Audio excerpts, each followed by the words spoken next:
जब भी ईद उल अज़हा आता है तो अचानक कुछ अंध भक्तों का जानवरों के लिए मोहब्बत और भक्ति जाग जाती है। इससे पहले ये किस हालत में थे कोई मतलब नहीं। अगर आप इन लोगों के फ्रिज में जाकर ढूंढेंगे तो चिकन लेग पीस मिलेगा।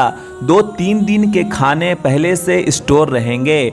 इतना ही नहीं, ये लोग बड़े बड़े रेस्टोरेंट में जाकर कबाब भी नहीं छोड़ते। दोस्तों, आज मैं आपको ये बताऊंगा कि आखिर क्यों ज़रूरी है एक इंसान को गोश्त खाना। नाजरीन, आगे बढ़ने से पहले आपसे गुजारिश है कि आप वीडियो को एंड तक ज़रूर देखें। तो चलिए शुरू करते हैं। पहले तो मैं ये बता दूं, एक मुसलमान अच्छा मुसलमान रह सकता है बिना गोश्त खाकर भी, लेकिन जदीद साइंस ये कहती है हमारे जिस्म में प्रोटीन की ज़रूरत है। कम से कम 20 अमीनो एसिड की ज़रूरत है।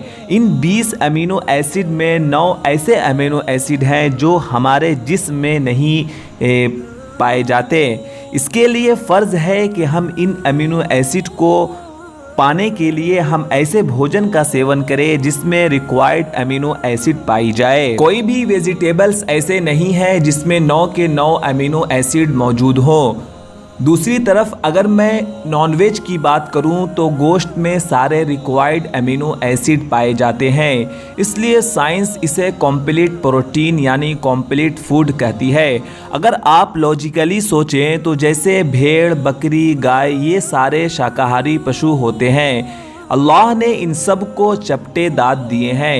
ये सब सिर्फ पत्ते घास ही खाकर सरवाइव करते हैं। दूसरी तरफ वो जानवर जो मांसाहारी होते हैं जैसे शेर, चीता, इनके सिर्फ नोकीले दांत होते हैं। ये टोटली मांसाहारी होते हैं, यानी ये भाजी पाला खा ही नहीं सकते। और अगर हम अपने दांत मिरर में जाकर देखें तो अल्लाह पाक ने हमें दोनों दांत अता किए हैं, नोकीले और चपटे भी। अगर हमारा रब चाहता कि आप सिर्फ वेजिटेबल खाकर सरवाइव करें तो नोकीले दांत क्यों दिया। इसके साथ साथ आज की साइंस ये भी कहती है जो भेड़, बकरी और गाय होते हैं इनका डाइजेस्टिव सिस्टम सिर्फ भाजी पाला ही डाइजेस्ट कर सकता। और अगर शेर, चीता की बात करूं तो इसका डाइजेस्टिव सिस्टम सिर्फ गोश्त ही डाइजेस्ट कर सकता है, भाजी पाला नहीं। लेकिन हमारा रब ने हमें स्मॉल इंटेस्टाइन के साथ साथ बिग इंटेस्टाइन भी दिया है।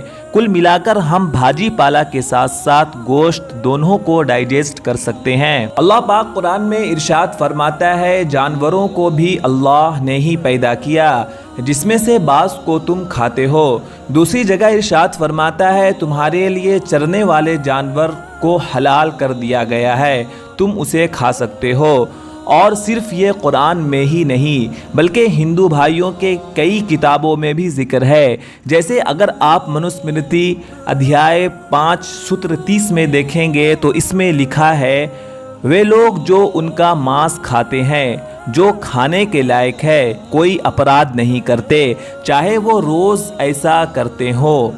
दूसरी जगह मांस खाना बालिदान के लिए उचित है, इसे देवी प्रथा के अनुसार देवताओं का नियम कहते हैं।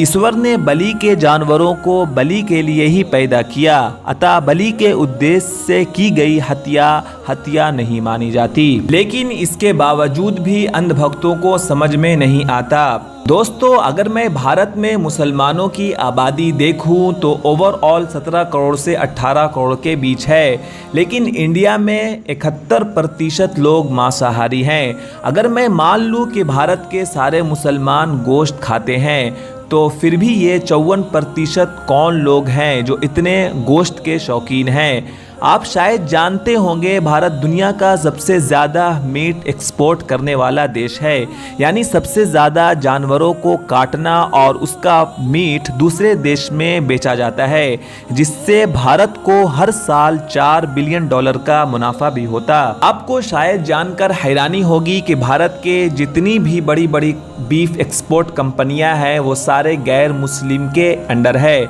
यानी वो सब इन कंपनियों को चलाते हैं। जैसे अल नूर एक्सपोर्ट, सुनील सूद, AOB export, OP Arora, Arabian export, Sunil Kapoor, MKR frozen food export Madan Abbott. मुझे तो इन कंपनियां और इनके मालिक के नाम जानकर ऐसा लगता है कि ये आधा मुसलमान और आधा हिंदू हैं। मतलब ये लोग मीट काट कर बेचे तो देश के लिए सही है, और अगर कोई मुसलमान अपने मजहब पे चलने के लिए जानवरों का कुर्बानी दे तो वो जीव हत्या हो गया। बहुत से हिंदू भाइयों को ये बात मालूम नहीं होगी कि मुसलमान कुर्बानी करने के बाद उसका मीट क्या करते हैं। तो मैं बता दूं, एक बकरे के कुर्बानी के बाद उसके मीट को 3 जगह बराबर बराबर तकसीम किया जाता है, जिसमें से एक हिस्सा खुद परिवार खाता है, दूसरा हिस्सा दोस्त रिश्तेदारों और पड़ोसियों में बांटा जाता है, और तीसरा हिस्सा गरीबों में तकसीम किया जाता, ताकि गरीबों का भी खाने का इंतज़ाम हो जाए। इसके अलावा हमारे मुल्क में कई लाख फैमिली ऐसी है जिनका बकरे का कारोबार है। इसमें ज़्यादातर नॉन मुस्लिम ही है। वो वक्त ज़रूरत माल बेचकर पैसे कमाते हैं और अपने घर चलाते हैं। इसके साथ साथ आपको मालूम होगा हमारे मुल्क में गरीबी की संख्या क्या है। दोस्तों, कुछ गरीब लोग भी बकरे पालकर थोड़े बहुत मुनाफा कमा ही लेते हैं और अपने घर को चलाने के साथ साथ बच्चे का भी पालन पोषण कर लेते हैं। नाजरीन, मैं आपको बता दूं, भारत में मुसलमानों की आबादी तकरीबन 17 से 18 करोड़ के बीच है। अगर इनमें से 12% भी कुर्बानी करें तो आपको क्या लगता है इससे गरीबों को फ़ायदा नहीं होगा?